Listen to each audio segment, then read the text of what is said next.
Welcome back to the University of Life and another episode of our series Awesome Sauce, the traits that make life great. I'll introduce today's topic with a story that I wrote for the upcoming, the existing online course in the upcoming book, The Happiness Equation. And this story will introduce a rather exemplary human being. And as you learn, as I cover this topic, you may think that it's kind of obvious. In fact, I would place it in my list of top 10 awesomest sauce traits that you can have to make your life great. But it's also, as you will learn after I tell you the story, surprisingly controversial. So I'll point out some of that controversy and cite some of the research that proves both sides of the argument.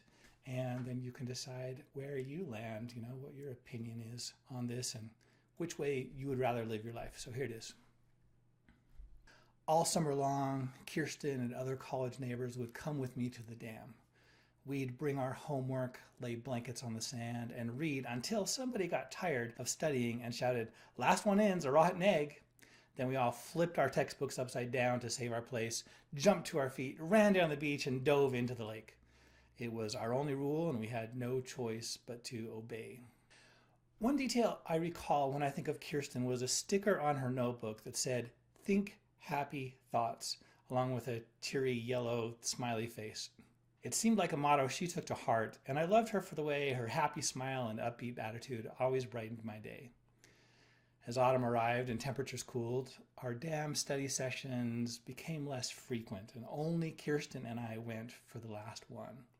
We pulled the blanket over our shoulders. I held my book loosely in my hands, but stared out at the water while bittersweet nostalgia coursed through my veins. I missed the idyllic summer days, which seemed endless and immortal while the sun burned hot high in the sky, yet so short and fragile now that its warmth had faded. I missed all the good memories, and I wished I could bring them back to stay somehow. An idea crept into my mind, and with it, the corners of my mouth turned up a little. "Last one in," I began to say when Kirsten cut me off abruptly. "Don't you dare," she said sharply. And by the serious yet lively and playful look in her eyes, I believe that if I had finished that sentence, she would jump to her feet and run into the water with me, the last two lemmings plunging to our fate in the sea. I paused and let the sentence die on my lips, smiled wistfully at her, then let that smile fade as I turned back to look over the water, shimmering in the cool afternoon sun. "I miss summer," I confessed. Half a minute passed before she replied. "Today's not so bad either," she said, and then in a wink, it wasn't so bad. It was kind of good, in fact, kind of marvelous and satisfying, with a different type of warmth that smoldered inside rather than burning outwardly. And I felt happy all over again. Think happy thoughts. I haven't seen Kirsten for decades, and yet those words still haunt my memories. Think happy thoughts. Such simple advice, yet so infinitely wise and effective. As the intervening years have slid by, the summers and autumns and winters and springs, as the sun rose and fell across the sky, I wish I had remembered and applied her notebook's counsel more faithfully. If I had, I know things would have turned out even better. Don't let another precious day go to waste.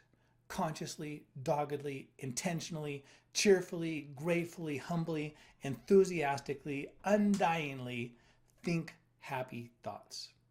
When you do, you'll discover, as I did, that today is kind of marvelous after all. So there's the story.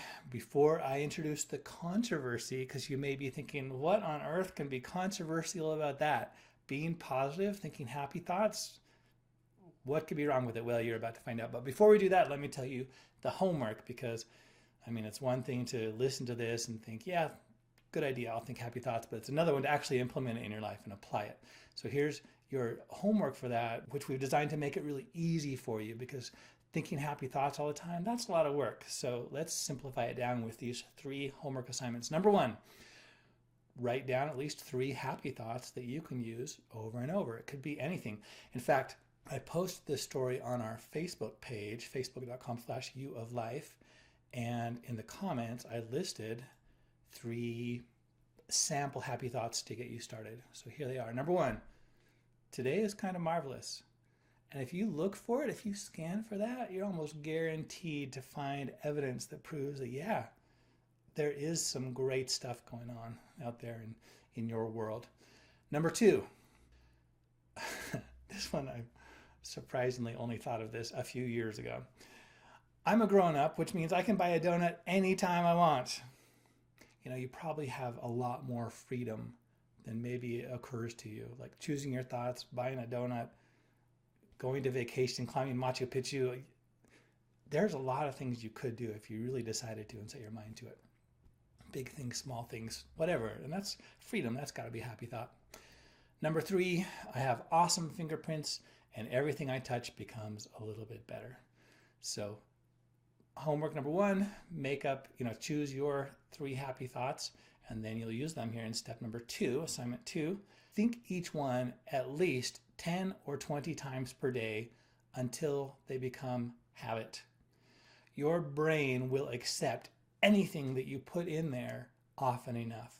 So write these down, think them, do your best, by the way, to feel them as well as just think the words, because it's way more effective that way, because the subconscious mind, it's language and emotion. Those are its 2 main languages. So you want to communicate it with it. You want to persuade it.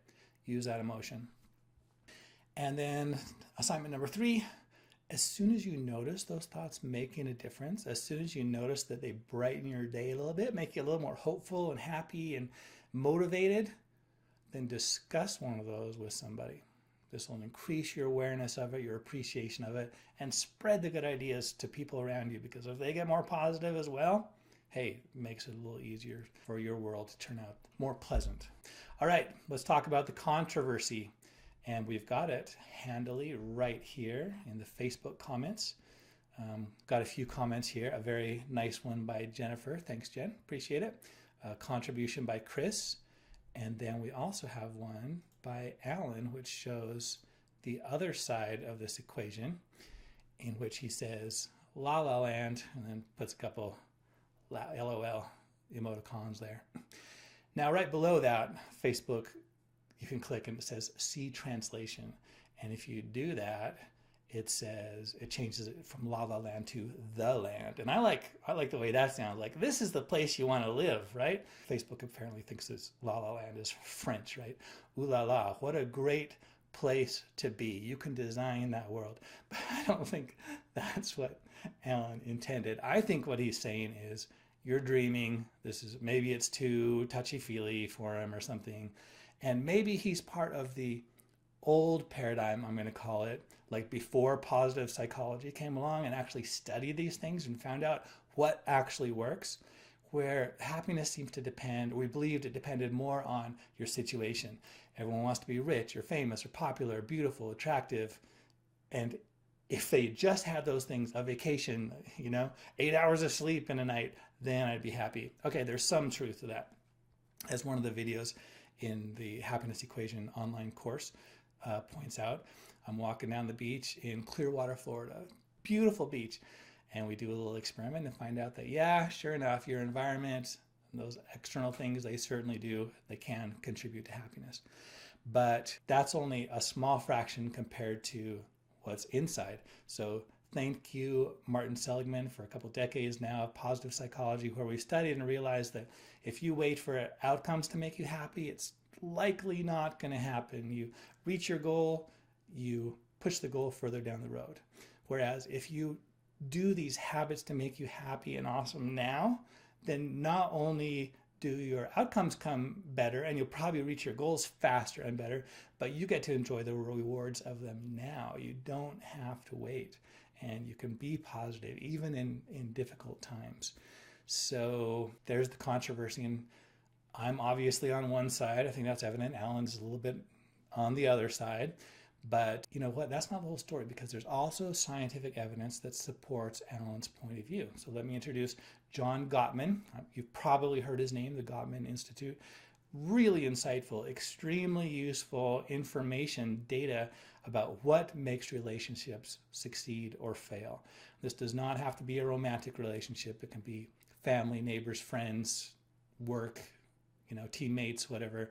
And one of the things he studied and found is that there is this kind of a magic ratio of positive to negative. And if you match that ratio, if you meet it, then you're much more likely to have a more productive, satisfying, successful experience whenever you work with other people.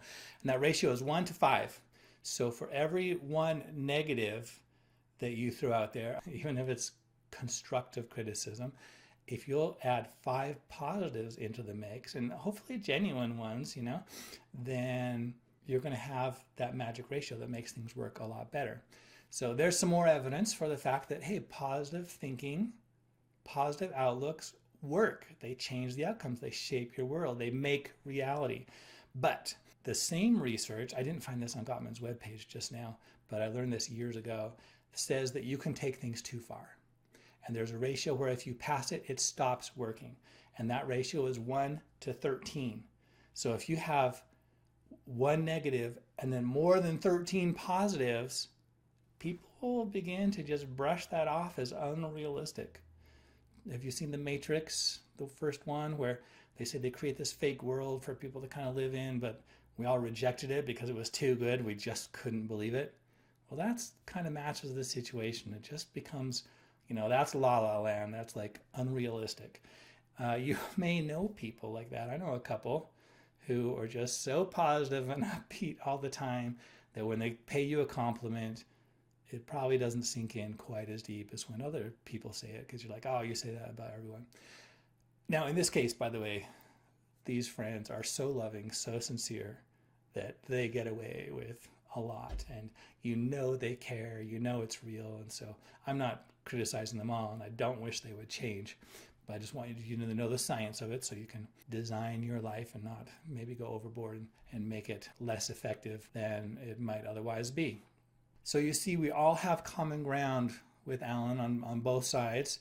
If you swing too far toward idealism, it gets unrealistic and ineffective. If you swing too far away from a growth mentality, away from taking responsibility for your thinking and the outcomes that it leads to, then you become stuck in wherever you happen to already be with little chance for significant improvement. And if that place isn't already ideal, to me, that suggests that your life could remain kind of blah. So let's give a name to that place as well, and I suggest blah blah land. So your choice is where do you want to live? La La Land, blah blah land, or possibly somewhere in between. And if you want to land somewhere in between, somewhere healthy and more positive, then just do your homework. List at least 3 happy thoughts, think them regularly, and discuss the results with someone. By the way, today happens to be New Year's Eve, and I could wish you a Happy New Year, but I would rather show you a comic which shows you how to make it more than just a wish and how to make that wish come true. And for those of you listening and not watching on our YouTube channel, it reads, "What do you think the new year will bring?" "I think it will bring flowers." "What makes you think that?" "Because I'm planting flowers." So do your homework and plant some positive thoughts in your brain. Water and nurture them until they take root and grow and produce fruit. That's exactly the sort of thing I'm talking about every time I sign off and tell you to live smart, live happy. And also, of course, remember to subscribe so you'll know when we post the next positive thought for you to consider. See you next year.